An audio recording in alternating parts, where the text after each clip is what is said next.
प्रिय मित्रों, प्रभु यीशु मसीह के मधुर नाम में आप सबको बहुत बहुत शुभकामनाएं।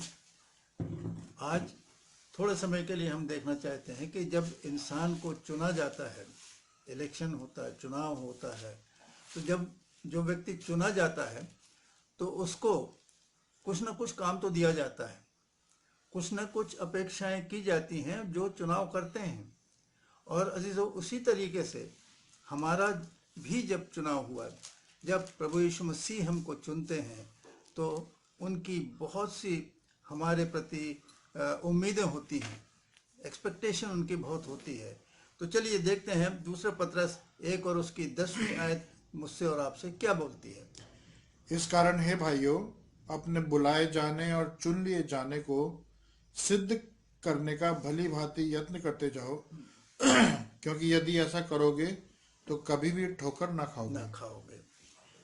चुने जाने को सिद्ध करने के लिए अब जरूर जो हम चुन लिए गए हैं, और परमेश्वर का वचन भी कहता है कि हमको तो चुना गया है। और इसके लिए अगर आप देखते हैं बाइबल में इफिसियों की पत्री, उसका पहला अध्याय और उसकी 4वीं आयत में, इफिशियंस 1 और 4, उसमें भी यही बातें बताई जाती हैं कि किस तरीके से हमारा चुनाव हुआ है।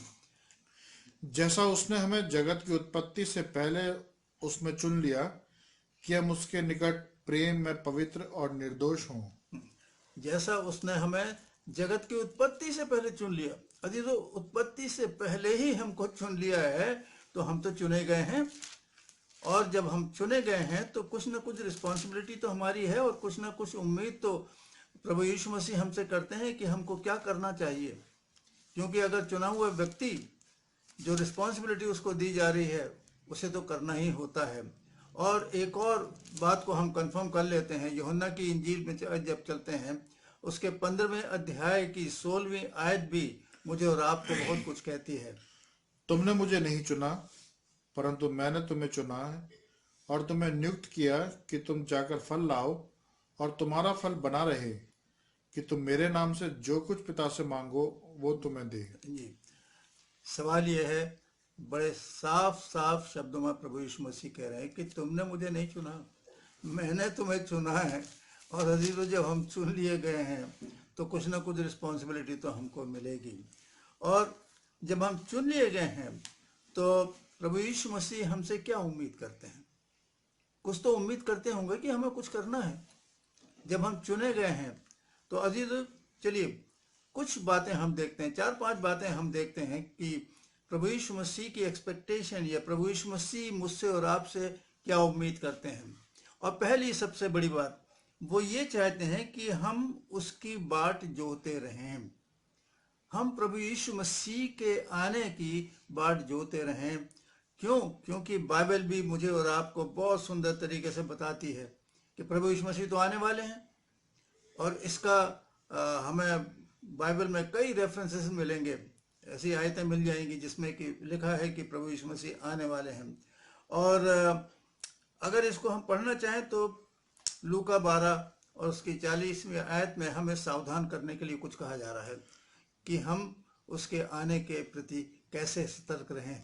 जी, तुम भी तैयार रहो, क्योंकि जिस घड़ी तुम सोचते भी नहीं उसी घड़ी मनुष्य का पुत्र आ जाएगा। हाँ, जिस घड़ी हम सोचते भी नहीं हैं अजीजों, उस घड़ी आ जाएगा। हो सकता है दिन में आए, सुबह आए, आफ्टरनून में आए, रात को आ जाए, कब आ जाए किसी को कुछ पता नहीं। इसलिए कि कोई समय नहीं दिया गया, कोई डेफिनेट टाइम भी नहीं बताया गया, इसलिए वो कहता है कि सतर्क रहो, सावधान रहो, उसके आने की बाट हम जोते रहें। और यदि प्रभु यीशु मसीह स्वयं कहते हैं, रेवलेशन प्रकाशित वाक्य के अध्याय 22 में, अगर आखिरी अध्याय है उसकी 12वीं आयत को भी करें तो प्रभु यीशु स्वयं कह रहे हैं, देख, मैं शीघ्र आने वाला हूँ और हर एक के काम के अनुसार बदला देने के लिए प्रतिफल मेरे पास है। हाँ, वो ये कह रहे हैं कि देख मैं शीघ्र आने वाला हूँ। अजीजों, ये उनके अपने शब्द हैं। हमें विश्वास तो करना चाहिए कि वो मुझे और आपको लेने के लिए, हम जो चुने हुए हैं, लेने के लिए आने वाला है। और अजीजों, इसका और भी बहुत सी रेफरेंस हमको मिलेंगे। मत्ती के इंजील उसके 24 चैप्टर को अगर आप पढ़ेंगे तो वो अपने चुने हुए लोगों को लेने आते हैं। तो चलिए वो आने वाले हैं, तो मुझे और आपको क्या करना है, उसको क्या उम्मीद है कि मैं और आप उसके आने की तैयारी में रहें, उसकी बाट हम जोते रहें।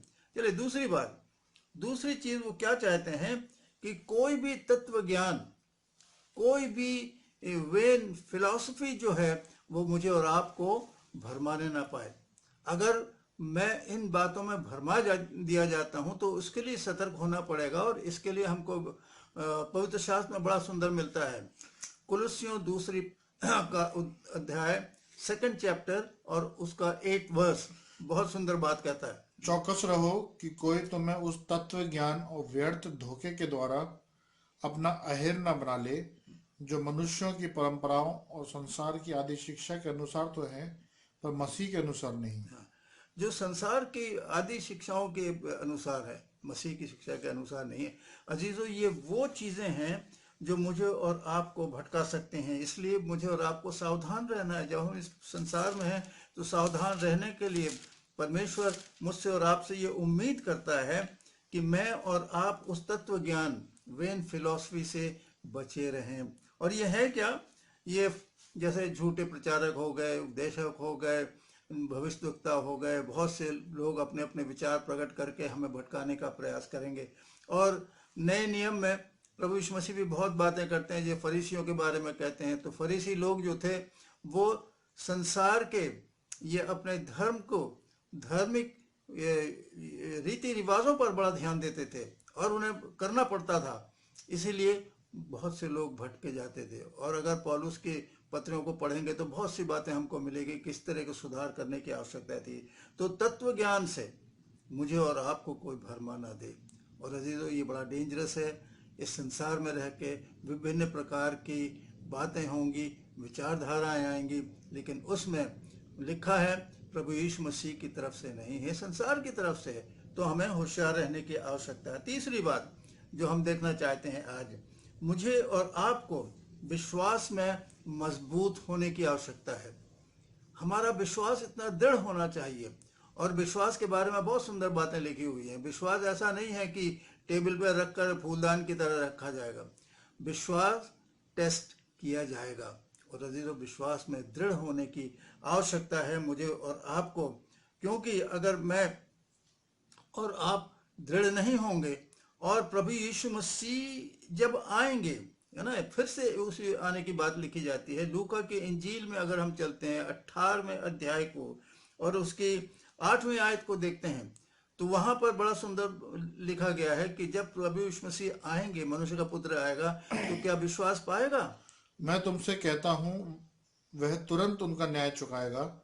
तो भी मनुष्य का पुत्र जब आएगा, तो क्या वह पृथ्वी पर विश्वास पाएगा? मनुष्य का पुत्र जब आएगा अजीजों, तो इट्स डेंजरस सिचुएशन। क्या कहता है कि क्या वो विश्वास को पाएगा? पॉसिबिलिटी है कि बहुत कम पाया जाएगा। और इन बातों को उम्मीद है, प्रभु यीशु मसीह मुझसे और आपसे उम्मीद करते हैं कि मैं और आप विश्वास में मजबूत, दृढ़ बने रहें, हमारा विश्वास बढ़ता चला जाए। और विश्वास के लिए बहुत सी बातें लिखी हुई हैं, अभी देखने की आवश्यकता नहीं है। चौथी बात, अब हमको प्रेम में भी बढ़ना है, आपस के प्रेम को बढ़ना है। और प्रभु यीशु मसीह ने तो एक नई आज्ञा दी है कि तुम एक दूसरे से प्रेम करना, एक दूसरे से प्रेम करना है, परमेश्वर से प्रेम करना है ना, पड़ोसी से प्रेम करना है। और ये बड़ी सुंदर बात लिखी है कि मैं और आप इस बात को जाने कि प्रेम कितना महत्वपूर्ण है परमेश्वर के सामने। और इसके लिए संभव है हमारा प्रेम ठंडा हो जाए। मैथ्यू 24 और उसकी 12वीं आयत 12 वर्स कहती है कि अधर्म के बढ़ जाने से, है ना, पाप के अधर्म के बढ़ने से बहुतों का प्रेम ठंडा पड़ जाएगा। अधर्म के बढ़ जाने से बहुतों का प्रेम ठंडा हो जाएगा।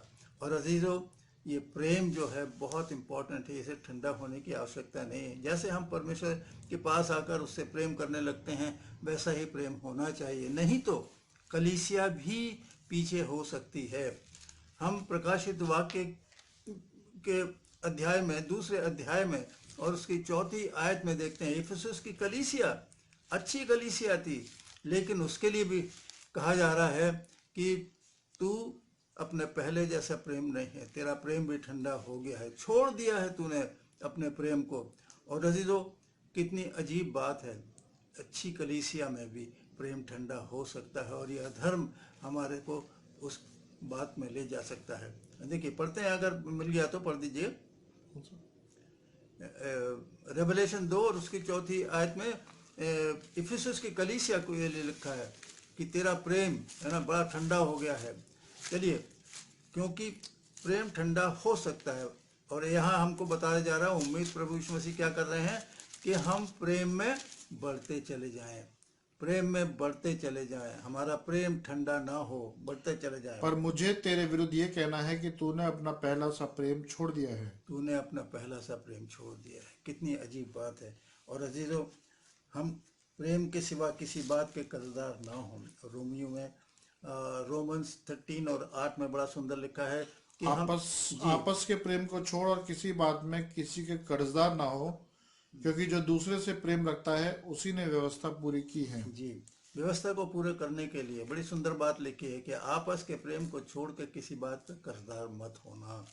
और अजीजों, हम कर्जदार तो बहुत इधर उधर बातों होते हैं, लेकिन प्रेम के कर्जदार हम प्रेम करते रहें। और आखिरी बात, 5वीं बात जो है, अपनी देह से परमेश्वर की महिमा करें। क्यों? क्योंकि हम खरीद लिए गए हैं। बाइबल मुझे और आपको बताती है कि हमको दाम देकर खरीद लिया गया है।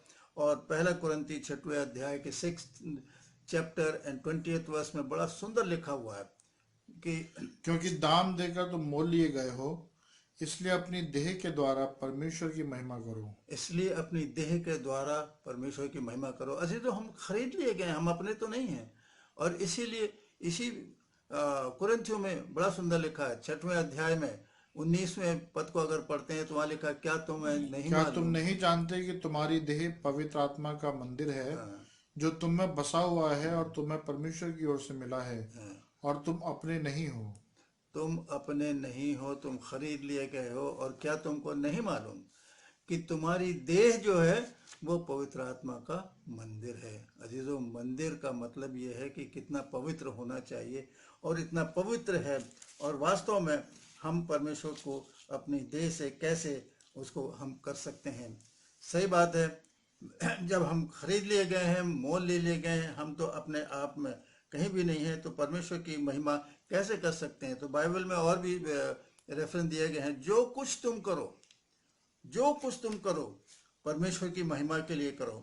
ये भी हमें कुरिन्थियों में मिलता है, लिखा है कि परमेश्वर की महिमा के लिए जो कुछ भी तुम करते हो करो। अब जो कुछ में क्या है, जो कुछ में हम क्या कर सकते हैं, वचन से या काम से, अपने मुंह से, जबान से या काम से, हम जो भी करते हैं वो परमेश्वर की महिमा के लिए करना चाहिए। और इसे थोड़ा सा और बयान साफ होता है, करो जो कुछ तुम करते हो वो तन मन धन से करना, तन मन से करना, अपने पूरे उससे करना, जिससे कि परमेश्वर की महिमा हो।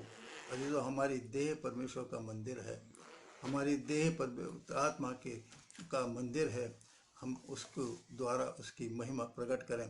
तो ये 4-5 चीज़ें जो आज हम जल्दी से देख रहे हैं कि प्रभु यीशु मसीह हमसे क्या उम्मीद करता है। पहली उम्मीद ये करता है कि हम उसकी बाट जोते रहें, क्योंकि वो आने वाला है। उसने स्वयं कहा है कि मैं आने वाला हूँ, शीघ्र आने वाला हूँ।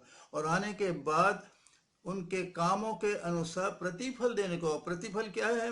वो मिरास मुझे और आपको देगा, वो अधिकार मुझे और आपको देगा कि हम स्वर्ग में दाखिल हो सकते हैं, उसके साथ रह सकते हैं। दूसरी बात है, तत्व ज्ञान से हमें बड़ा सतर्क रहना है कि कहीं ऐसा ना हो कि हम भटक जाएं। तीसरी बात है, विश्वास में मजबूत होना है, बहुत मजबूत होना, क्योंकि जब आएगा तो क्या विश्वास को पाएगा। चौथी बात है, हमें प्रेम में बढ़ना है, आपस के प्रेम के सिवा किसी बात में कर्जदार नहीं होना। और पांचवी बात, अपनी देह से परमेश्वर की महिमा करो, क्योंकि हम खरीद लिए गए हैं। अजीजों, हम से उम्मीद प्रभु यीशु मसीह यही करते हैं। बहुत सी बातें हैं, लेकिन इतना समय नहीं है कि हम इन सारी बातों को देखें, लेकिन ये 5 बातें हमारे जीवन में बहुत महत्वपूर्ण हैं। परमेश्वर का वचन मुझे और आपको बार बार चेताता है, और हम जानते हैं कि प्रभु यीशु मसीह आने वाले हैं। प्रभु आप सबको आशीष दे, हमें समझ दे कि हम प्रभु यीशु मसीह के लिए इन उम्मीदों पर खरे उतरें। आइए प्रार्थना करते हैं। प्रभु यीशु, आपका धन्यवाद करते हैं आज के सुंदर दिन के लिए, इस वचन के लिए प्रभु जी, कि आप हमसे उम्मीद करते हैं कि हम इन बातों को करें, सतर्क रहें, आपके साथ विश्वास में रहें, और प्रभु यीशु मसीह उस मीरास को जो आप देना चाहते हैं हम प्राप्त कर सकें। सारी बातों के लिए आपका धन्यवाद करते हैं। हम सबों की अगुवाई करें कि हम आपकी उम्मीदों पर खरे उतरें। प्रभु यीशु के पवित्र और मीठे नाम से मांगते हैं, आमीन। आमीन।